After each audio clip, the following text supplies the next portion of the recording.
Hi, everybody, and welcome back. All right, joining us today is John Ito, brand manager of Vast Surfwear, which makes cloth masks. Hey, John. Hey, morning, guys. Hey, thanks for having me. Yeah, great to have you. Look, I have a feeling that we're going to be wearing masks for a while. Tell our viewers, how do we choose a good mask? You know, I think with a good mask, you want it to be effective first and foremost, right? So you want to make sure that the mask is effective in blocking pathogens, as well as having a really good fit. And something that you want is something to be a comfortable fit and a comfortable mask, so that you can wear it all day. And you guys didn't always make cloth masks. I just recently got one myself. What was that transition like to going into producing those? Yeah, we make surf apparel and lifestyle clothes. And so when COVID hit, you know, we all, the partners and I called each other and we're like, hey, we really want to do something. And we found it a really tremendous opportunity to work with some of our apparel manufacturers and learn about how to create effective PPE. Our surf shirts are actually really impressive. They have these properties that like don't cling to your face. I actually have one right here. This is one that I use. So this Aquaterra fabric on the inside, this is antibacterial, non-clinging, non-rashing. And so that's what comes into contact with your face the most, right? Mm-hmm. So that's that. But the most impressive part is this exterior shell right here. This is a tightly woven synthetic fabric that we imported from Switzerland. And now what makes this really, really impactful and effective is that the yarn is actually dyed before becoming a fabric. So once it's sewn into a fabric, that tight weave is really water repellent. And so that's the most effective thing to be blocking pathogens right now. Yeah, look, John, the whole clothing industry, fashion industry, if you ask me, is so saturated, so matured. When I go to Zara, I'm like, $10 for a really cute dress. I'm like, damn, right?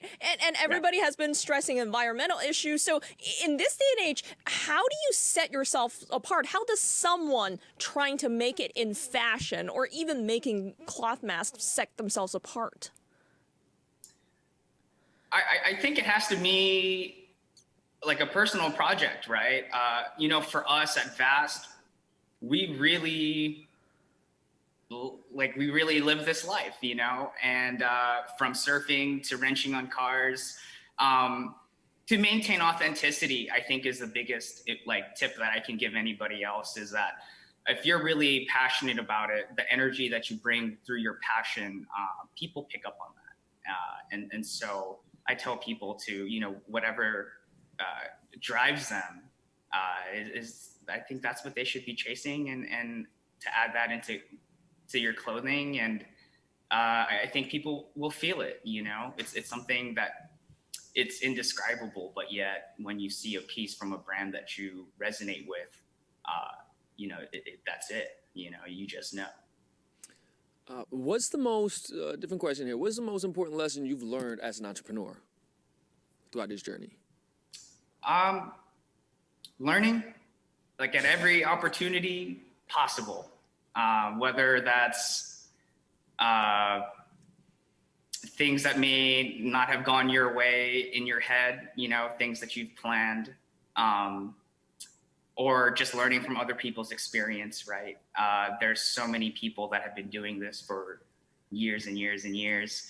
And so for us, it's just really having open eyes and open ears, and learning from everybody. You know, everybody's got some grains of knowledge to pass around. And so, you know, for us, it's just keeping our eyes and ears peeled and just making stuff that we think is cool, you know? Yeah.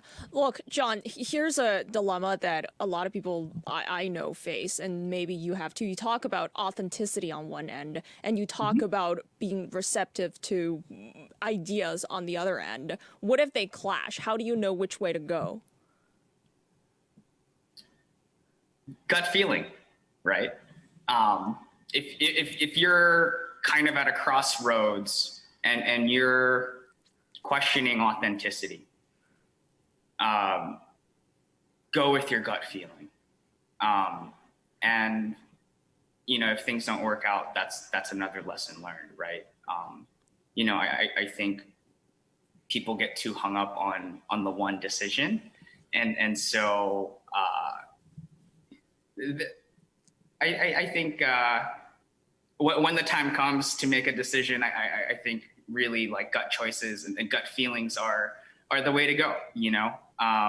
Not to overthink too many things. I think people really get hung up on a lot of details. And so gut feelings are always good.